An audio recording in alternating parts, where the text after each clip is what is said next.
Okay, so Mr. Abdullah, thank you for coming to College Times. But first, can you please explain to us or tell us what you're doing at the Computer Emergency Response Team? Well, you see, Angel, in the Computer Emergency Response Team, we have multiple teams that deal with any computer emergency threats that might affect the UAE. And we work with the government to ensure that all of their computers are safe and secure from hackers, basically.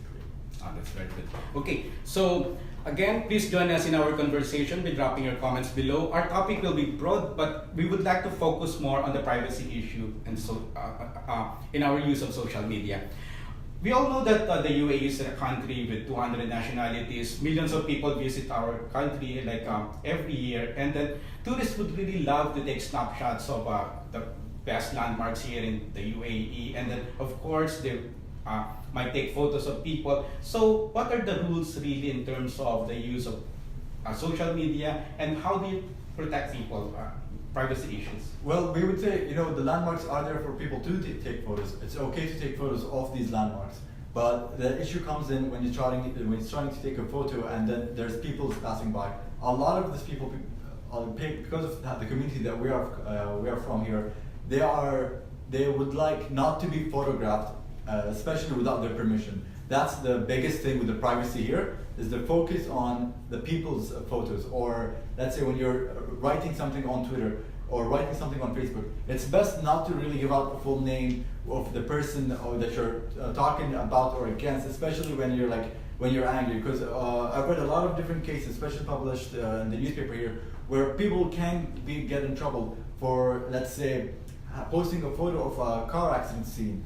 That is an issue, especially not to the privacy also of the officer that's involved, but also the people that might be injured or people. And the biggest thing is, because of you taking the photo, you're creating the traffic that will make it harder for the police to do their jobs.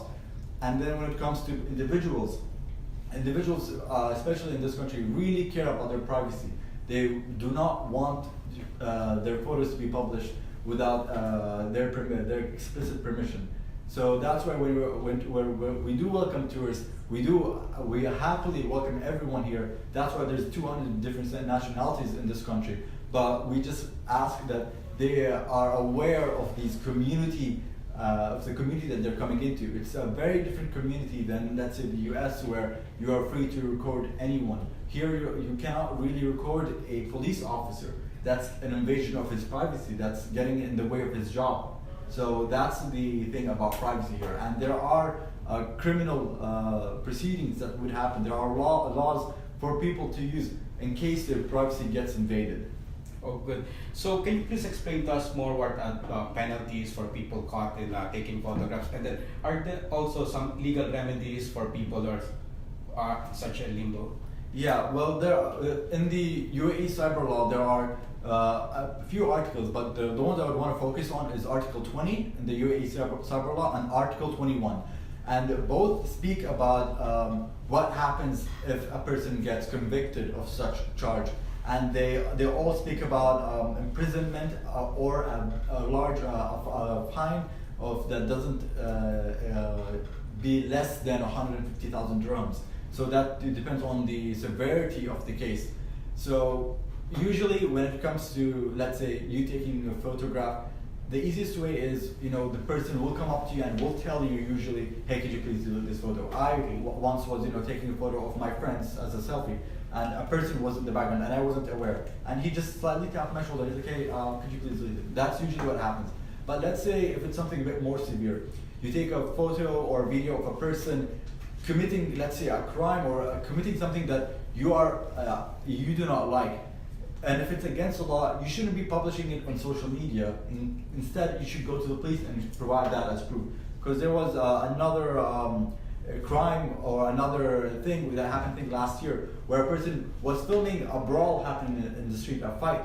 And the person who was a part of the brawl actually sued the other person as defamation and as invasion of privacy, because he didn't give him consent and he wasn't aware that he was being filmed. Mm-hmm. And the police said, and the police did also get the guy who was participating in the brawl did get in trouble, but also the guy filming him. Okay. So the correct way of dealing with these things is if you witness someone breaking a law, is whatever proof you have, you take it to the police. You do not publish it on social media. That's an invasion of the person's privacy. Okay, but there's also a question about curtailing the use of, press freedom or use of social media. So how do we balance that one, privacy issues, and then in terms of press freedom? Because now we're talking about citizen journalism also in other parts of the world, right? Well, about that, it's usually, again, we'll have to remind ourselves that a lot of the 200 different nationalities is that you're coming into a different community. It's a, I would say, a slightly conservative community when it comes to each other and their family, and they're very protective of that. And these things, those are the things that really play a role. It's that the community and the society, that's how they are, and that's what it is. It's a very close-knit community. So that's what I would say. It's just, I wouldn't think of it as curtailing. It's just the UAE is welcoming you, but it has its own laws and regulation. It's a sovereign state, and that's part of its sovereignty that it exercises. Okay. So let me check if we have some comments from our leaders. Maybe we can get your questions. All right, here. Oh, okay. So I think this is really a pressing question. How about WhatsApp call in the UAE, sir? Well, regarding WhatsApp calls and any of these other things, we'll have to wait for the official statements from the Telecom Regulatory Authority, because here our topic is about privacy and the laws curtailing it. We're not so far talking about that. So that should be, for further information, that will come out from any press releases from the TRA. All right. Okay, I think that goes also with Skype, right? Yes, and VoIP. Okay. Okay, so how about taking pictures of other people's properties, such as cars, houses, and then I think some people also would like to take photos of people who park their cars really like in a very selfish way, we can say. So are they allowed?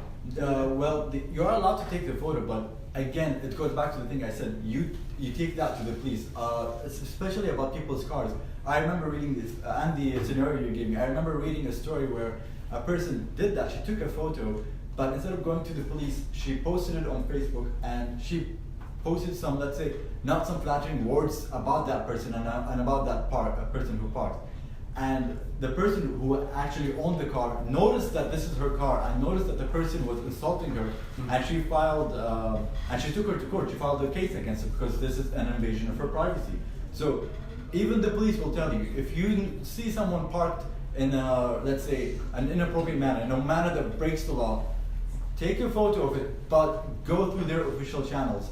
You cannot police yourself by, or give this social justice community kind of thing where you publish that information, other people's information in public.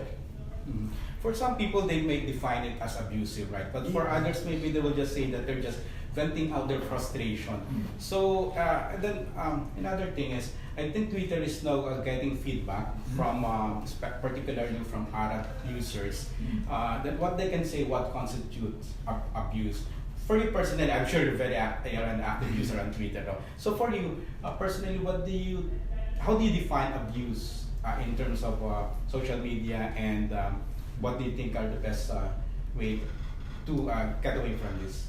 Well, what I personally would define as abuse is usually just when someone, let's say, publishes some kind of information about me without my consent, like something that I do not post publicly, and they take the liberty of and posting it in public.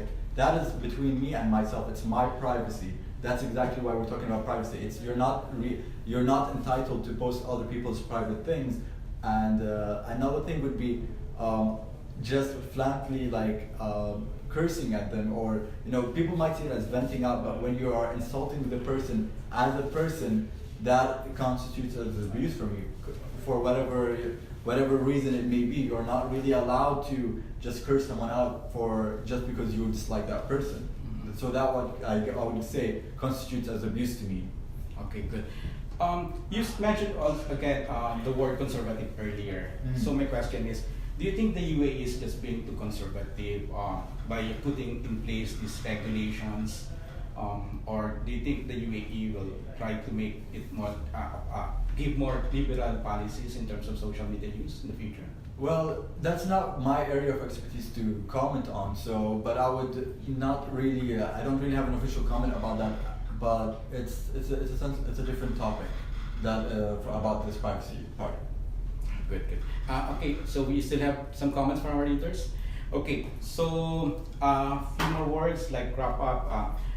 You say again, maybe you can tell us how would you really protect privacy, and then at the same time you're not curtailing the use of social media. Well, just think of it as something like this. If you're taking a photo of someone in public, I always ask for the permission, whether it's their property, whether it's their car, whether it's even their pets. It's just common courtesy to ask for their permission before taking such photos. And before leaving, if you have any other questions about this, you can always relay this to the TRA or the respective authority. And before I leave, I just want to give a shout out to Angel because he came back from Pyongyang, and that is an amazing thing. So thank you for having me. Thank you. Okay, so the readers, if you have more questions, please, we will share this with FB Live, and then you can always add your comments and then address them to the TRA. Thank you very much, and good afternoon.